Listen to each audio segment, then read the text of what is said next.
products sold will have a coupon number. Buyers can basically SMS Huggies, space a coupon number to get some special deal either on the website or you get additional points. But again, this idea can be used in so many different places. You know, the point is to build that relationship with the customer.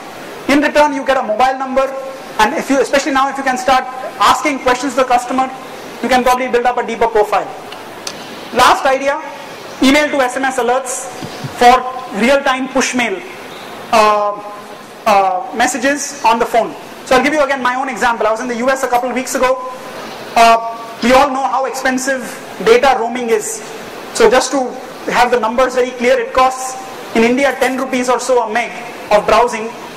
Abroad, when you're roaming, it costs 550 rupees a meg, 55 times more expensive. Okay, so if you're not using BlackBerry, like I don't use it, it can become very, very expensive, and at the same time you want to be in touch with what's happening. So there's a service which my company has, and at least I've been using it for the last many years, last year or so. Every mail which comes to me, I can set up filters, but every mail which comes to me is sent to my mobile phone as a long SMS. The key is a 480 character SMS, gives you first 60 to 70 words of that. So you don't need, you can work on your existing phone, no GPRS connection required. Very, very useful service which can be used in very innovative ways. Your sales guys are out there, you want to send them an address, just send them an email, it automatically goes to them as an SMS. Again, this is very uniquely Indian, because it costs a fraction of what a BlackBerry service would cost. The key point to reiterate really here is that these are ideas. There are today, if you look at mobile, and I talk primarily about SMS because that's where about 80 to 90% of the spend is there. That's what is available today for people on every phone that they are using. But ideas like these can apply to the entire customer life cycle. So whether it's customer acquisition, retention, customer delight, all of these things, these solutions are here and now. Okay, it's very easy to set up. You can probably have these running in weeks, if not days, and these can give genuine delight to customers. So summarizing, last slide.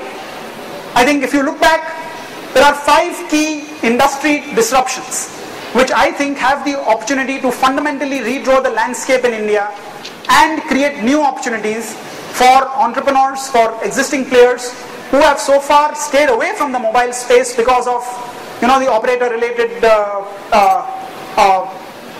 issues which have been there. But this is, I think, something where India can actually lead the world. And just as the way Korea and China have led in online gaming, in mobile data services, India has the ability to lead, and that's the space for us. So how can we build a digital services operator really in that space? And the second is sort of 5 actionable ideas that you can use in business on Monday morning. So finally, last thought is that the magic lamps are out there. It's up to us to create those genies, to make use of those magic lamps out there and make customers delighted. Thanks.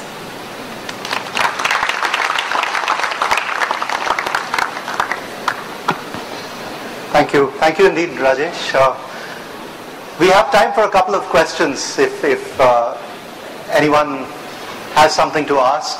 Now's the time to do it. The next $400 million to be made, Rajesh has the answer. And I'm willing to tell. And willing to tell. You mentioned about... can we have a mic here? What kind of service is that? I mean, it's a subscription-based service or... So it's exactly like the way the BlackBerry works, the prosumer edition of BlackBerry, where basically you will forward your mail to a specific ID. Okay, so it's very easy to set up forwarding. You can do that from Gmail or a corporate account. And then from there, as soon as the mail comes into that ID, it's forwarded as an SMS. So we... that's a standard feature that's available in many, web-based email services which allow that. No, what I'm asking is like... within the intra-core, suppose you want to set up something like that. Yes. Do you have some service provision for that, or? Yes, we can do that. So what is very interesting about email to SMS also is that even when you're roaming globally, it is actually free to get SMSs worldwide. So when I was in the US, I didn't pay for any a single paisa for basically SMSs coming into me. That's very interesting about SMS actually, the way it works globally. Correct. With the same on the India mobile number, you can get it worldwide. True.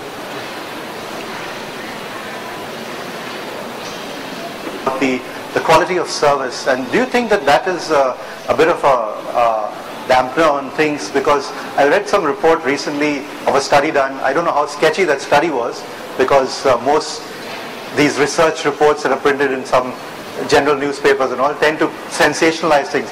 How some companies are now, going back to landlines because they're small companies especially, because they feel that the quality of service is detrimental to their business and so on. Do you see that as a concern, or are things improving? Or so I think the problem is primarily in urban areas and metros, where I think what has happened is that the spectrum which actually should be given to operators for offering services is I would say half or 1/3 of what should have been legitimately given to them for the number of users that we are seeing in India. Okay, so there's growth which has happened, and I think the spectrum is not adequate. There probably people better can answer on the technical side. So that's a bit of a problem. I mean, outside of the city areas, there is.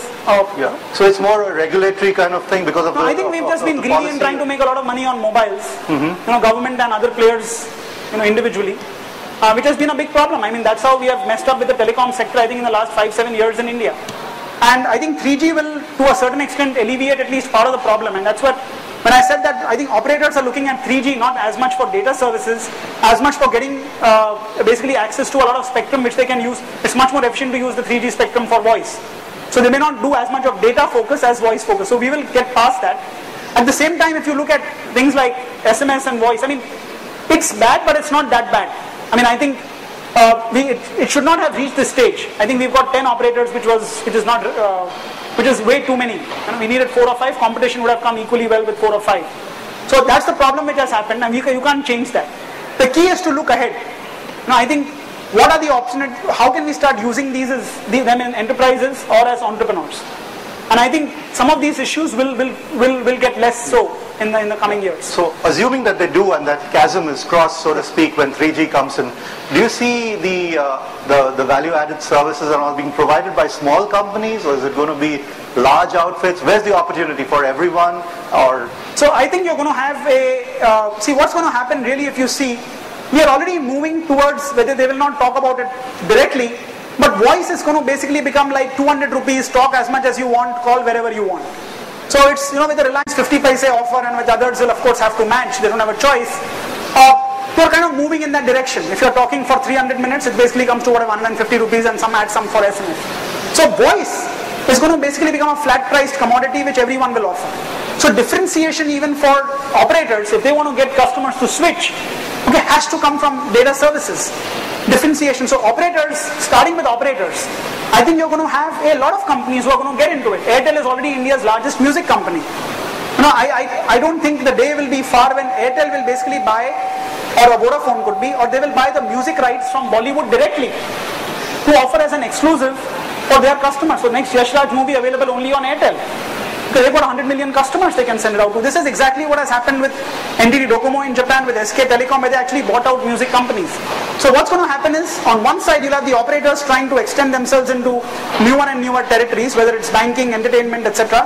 And at the same time, because of the kind of either forced or natural openness which is emerging from 3G or through regulatory actions, it also creates new opportunities for entrepreneurs to come in who have kind of stayed away from the system.